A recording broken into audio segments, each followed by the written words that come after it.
Hi, folks. It's Tessie and Semi, Hello. and we're talking about experiencing people prejudging or have that stereotypical. Um, I don't want to say fantasy, but Yeah, sometimes it's a fantasy. but what we deal with is being women, but especially being an African American women. So, if you could share with us some things that you have encountered. Uh, Professionally and Mhm, also dating and any other area of your life that you want to share by mhm. people generalizing and also being claiming as a stereotypical Right. African American. I guess I can start off by saying that I hadn't really thought about it too much like over my lifetime. I mean, I've had different experiences where I believe that it probably was attributed to me as a black woman, but once I began to like really kind of read more things, different research, and about the experiences of Black women, I actually was able to put things in perspective in terms of the things that I did actually experience. And so when I think about professionally, I've been in education for the past 20 something years, and I will say that in education, we try and make this effort to really, make sure that we're including all the kids, and equity is like our focus and that type of thing. But I think from a professional standpoint, I will say that I've had those experiences where I was either highly scrutinized for my efforts, and maybe being excluded sometimes in different situations. And I don't think I really thought too much of it when it was happening. And I just tried to be really, like, okay, maybe it's always race or whatever.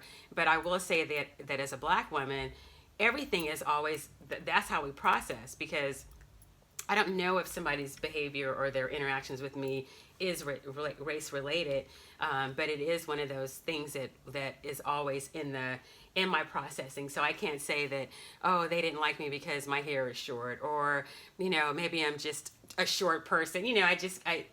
For me, it's always, it might be 10 things that I factor, but race is always part of it too, because as a black person, that's just the way of life. I mean, even for my kids, it's my when they were younger, especially my son, I told him point blank, and he was probably in elementary school, and I said, you're cute now, but as you get older, you become a threat, because society is looks at black men or black males differently.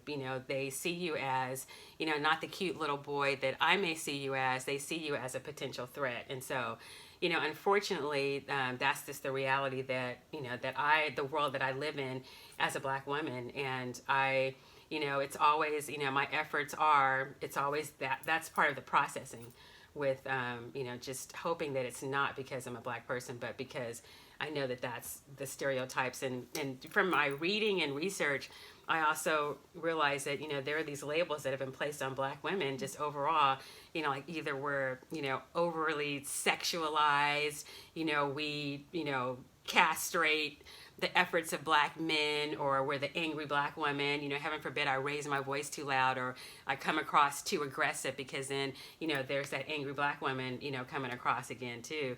And so, or either I'm this mammy type who wants to take care of everybody, based on, again, those stereotypes from slavery and that type of thing. And so it was really, quite an emotional, I think, realization for me, because I just didn't really, I had hoped that, gosh, people aren't looking at me a certain way, but the reality is that yes, that's part of the, the lens that people see us as, unfortunately. So if I sound a certain way, you sound too white, or if you, just all these crazy things that, that we end up dealing with. And so, Yeah, I yeah. know. And something that I encountered as well was I remember when I got married and I took on my married name.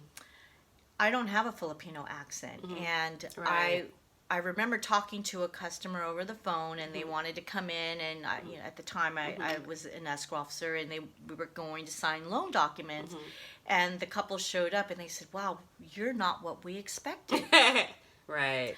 and again, I Right. was caught off guard. Like, Uh-huh. that was in the early 90s, and I thought, oh my gosh, we are Right. still dealing Yeah, with exactly. this. And where Exactly. we live in, as you said, a melting pot. Exactly. And we are actually, we were written up, I believe it was in the New York Times, and that we are the most diverse community in the nation. country. Yeah, Yeah, and exactly. so, Exactly. it to me, also something that I encountered was people say, "Oh, you must be a really good cook. I love Filipino food." No, my brothers know how to cook Filipino. Right. Their Caucasian wives know how to cook Filipino food better than I do. I'm like, why do you always think that Right. Filipino women are going to be in the kitchen barefoot and pregnant? Okay, Right. so yeah, I encountered that. Now, Yeah. did you encounter anything as far as dating? Do they do they put you in that stereotypical?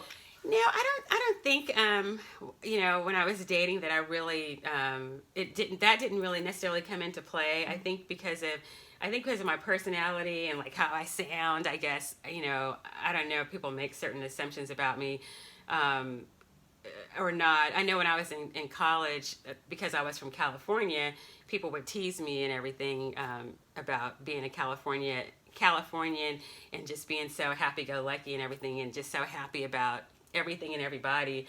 So I did kind of face that. I know that conversations that I had with people over the phone, they have made assumptions that that I was white for whatever reason, and I have had conversations with people, like when I meet them, they're like, "Oh, so your name is really interesting. Like what?"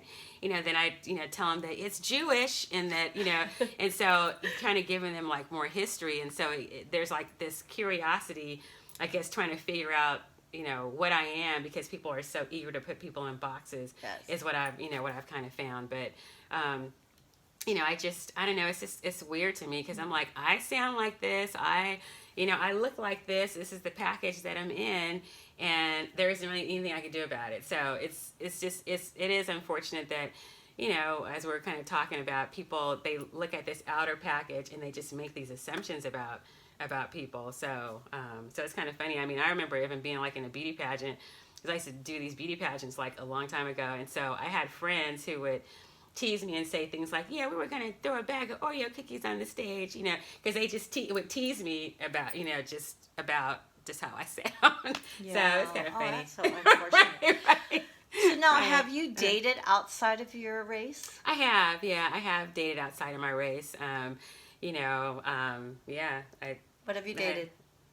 I've dated, let's see, white, Filipino, gosh, I don't know, French, so just a mixture of folks. I remember there was this one guy when I was in high school. Well, when I think I was in high school, I had a Filipino boyfriend for a long time, and then I remember there was a Vietnamese guy who liked me. So there's Mexican. There's a variety of folks. So and my marriages were to black men. So yeah.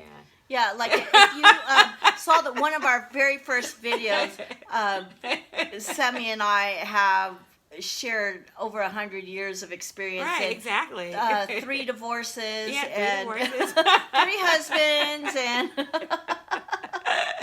So yeah, that part is funny, but yeah, just and it's just interesting, the whole thing around stereotypes and people, because I get made fun of even like within the black community too, from different people, just because of probably just because of my personality, the way I come across, which is weird, because to me, I just I'm just me, so yeah. I don't try to sound a certain way, I don't try to look a certain way, I don't try to do anything. It's just this is just who I am. Yeah, because it's so funny with the Filipinos. I just recently found this out, just like within the last year, that in the Philippines they have skin brighteners where They do? where Oh my they God. now are doing cosmetic surgery to brighten their skin. Really, kind of like Michael Jackson and a few other folks. Yeah, really. And I'm like, why can't you just accept your Right, color? I right. mean, I am so happy. I love my dark skin. I Right. don't like to go into the sun because I Yeah. don't like to get too dark because I don't turn that really nice, beautiful brown color. I turn purple blue. Okay, so I don't know what it is with the pigmentation in my skin, but it's the Yeah. honest truth. Right. But, when I look at my skin and some of the pictures, I'm going, well, I'm lucky. I don't need to go out and spend tons of money on spray tans Right, and right. going in a tanning bed or anything like that. I'm happy to do that. Now, my ex-husband, the father of my children, he's Caucasian, and he grew up in an area in the Midwest where there weren't very many different cultures out there, but he has always been attracted to women outside of his race. Yeah. I really don't think Yeah. he's ever dated a white woman. Oh, really? Actually, Yeah. oh no, he did in Sweden. He did. Oh, okay. But he's dated every other Yeah. type, and but that's what he's attracted to. And for me, Asian men. I shouldn't say Asian men. Filipino men in particular are not. I found that they weren't attracted to me because of my height. Yeah. And also, I was not. You're too tall. I was too tall for Oh, them. Yeah. And then also, I had a very dominant personality. Not that I would dominate the relationship, but I know what I want and in life, and I'm not going to be a pushover. Right. Right. And so I found that they weren't attracted to me, and I really wasn't attracted to them. Although now I'm starting to become attracted to them, especially the one guy that you're working with on John Maxwell. Oh team. yeah. But he's a good looking. Yeah, he he's a is. hottie. But no, so I've been attracted to all kinds, and I have Yeah. dated outside of my Right, race. yeah. But this is just because of what I encountered just recently. Right. That's why I was curious to know what you dealt with too. Yeah, so. and I've basically, like I said, I've in the past I've dated a variety of different cultures. It's just that my two significant others in my marriages were African American. My boyfriend now is African American, but I've been open to the possibilities of just being open, because I know that I don't fit into like all the stereotypes and things like that. And so I figure, there's other people who probably feel the same way. It's all about the humanity side of being. And so, because if you took away this shell, then you'd have, this person still, I would still be the same person. So it's just been interesting. Definitely wouldn't, I would recommend that people just not have a closed mind, because, the heart is the heart wants what the heart wants, right? So, Yes, so I just agree. being open. So, And when we were growing up, we always had people that said that they loved our personalities and they loved our smile, and we were just very transparent and very happy-go-lucky. Right, exactly. So, but I attribute that to where we grew up. Yeah. Because- Oh yeah, I love it here because Yes. because when I went away to Howard, I mean, it was so a predominantly African American school. I know it's gotten a lot more diverse over the years, but one of those historically black universities, and so they were like thought I was crazy, because I'm like, no, I grew up in Vallejo. There's like everybody is here. It's like no big deal.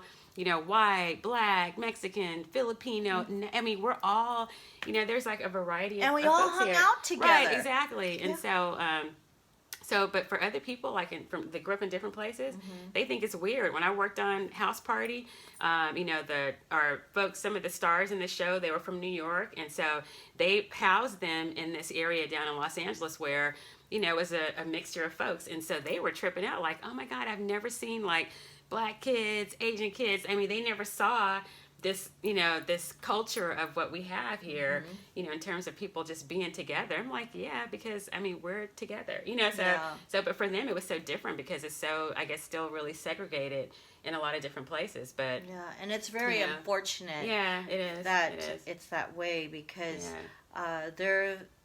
it's 2019, Right. and Right. discrimination is still out It there. is. I mean, we've had cases even in our Solano County in Vacaville which is crazy. I mean, like the whole thing with, the racial things that were going against. Yeah. Yeah, where someone moved into the neighborhood, Right, a Vietnamese yeah. family moved into a Right, neighborhood and they yeah. got threats. Right, right. Just ridiculous. Yeah, so But there are some places, like people chimed in on my Facebook page that were saying that there's some places in Vacaville, unfortunately, that I guess are, kind of that way, and probably even further up, maybe, I don't know. But Vallejo, the majority of Solano County, I would say definitely just, we're all together. So yeah. Yeah. And interesting. also not we're not talking about women, but Vallejo also has a stigma. And folks, you got to understand there is so much going on in Vallejo, so much growth in Vallejo. And we have E40, we have CC Sabathia, we have who else do we have? We have like a bunch of people that are from our town. A lot. We have Semi. Right. We have Tessie. Right. So we have it going on. Yeah. So. Yeah. I Right. mean, there's actually there's a guy that one of my clients, and he's a historian of Vallejo, and he told me all of these actors that came out of Vallejo. Right. And we have the beautiful Mare Island where they're now it's a big film studios are coming in. Netflix series is films here. They filmed Transformer out here. She was on 13 Reasons Why. Right. She was on it. So coming up episode or season 3. Yeah. So there's a lot that's going on over here, but people, unfortunately, people who create that stigma of Vallejo are people who were from Vallejo and left Vallejo. Yeah. And they're the ones that are creating the bad name. But it's funny, I get people from out of the area, and they're like, "Oh, we heard about that on the news. It must be a great place to live." Yeah. But the people who say Vallejo are usually the people who lived in Vallejo and moved to a little town like it's right next door. Right. Really, it's only 3.5 minutes away. Right, exactly. 2 exits but away. They are not from Vallejo anymore. So, at heart, this place is a beautiful town. Definitely. A must visit on your visit list. Yes. Go to Visit Vallejo's website, and you will see so many things that this beautiful city has to offer. Exactly. Now, I have lived in other areas outside of Vallejo, and I just recently transplanted back into Vallejo because I do love it, and I don't really care what other people think. But and there's a lot of hidden gems. I mean, there's places like restaurants, food places. I mean, it's like unbelievable. So it's excellent. Yeah. It's an excellent place to be. Yeah, so a couple of places. They have the Mare Island Brewery. You would see in a couple of our past videos, we were there filming. Yeah. They have the Coal Shed. They have the Vino Godfathers. We have like little wineries. We have Savage and Cook. Right. We have 3 colleges in Vallejo. We have Thoreau University, Cal Maritime Academy, Solana Community College. Yeah. So it's growing, and this area is really growing. Right. An opportunity for kids if they want to get into the trades. I mean, you don't have to go, everybody doesn't want to go to college, so the trade program is off the hook. I mean, you talk about you can become a carpenter, whatever, all the different trades, and really have a really good career. I mean, making a good salary and everything. So there's a lot of opportunity for kids. We definitely have a lot of artists from our community, as you said earlier. A lot of people doing great things. So it's the place to be. Yeah. And it's diverse, and this is how we roll. So our commercial is visit Vallejo website. Go see what's going on there, and you will be amazed of what's happening out in our community. So, but now as we end this, is anything else that you want to share with us about the great things of being African American? Just, it's wonderful. This is who I've been, my entire life. I believe that, just kind of growing up, you learn to navigate your world, and so I feel like now I'm in one of the better places. One of the better times in my life, to be quite honest, where I feel like I'm really about to just explode in terms of the gifts and talents that I have. It's been important for me as I've gotten older to be more aligned with what I'm doing that are in alignment with my gifts and talents that God has given me. I've been fortunate enough to be blessed around people who are on that same trajectory in their lives. And so, I'm learning, I'm reprogramming, I'm doing all these different things. I'm working with Tessie. And so just really want to finish my life strong. And so just excited. There's so much more that's coming that you are going to be like, oh my God, Yeah. I was a subscriber early on. So I know we have a lot of sit downs, but there are some Mm-hmm. crazy things that we did. She did get me to dance, and as you can see in Yeah. the past videos, I don't have rhythm. Yeah, she does. Okay. But yeah, please share this with your friends. Yeah, Subscribe. Yeah. There, I think it's down there. That's It where is, you yeah. subscribe. It's right down there. Yes. When you watch this video, it's right there. Because we tell have your some friends. It doesn't cost you anything to subscribe. different content that, Yeah. and also feel free to leave a comment of what you want to Right. hear from us. Exactly. Because we are just women in our 50s. Yep. We're real. We have Yep. nothing to hide. Exactly. So, all right. Well, stay tuned.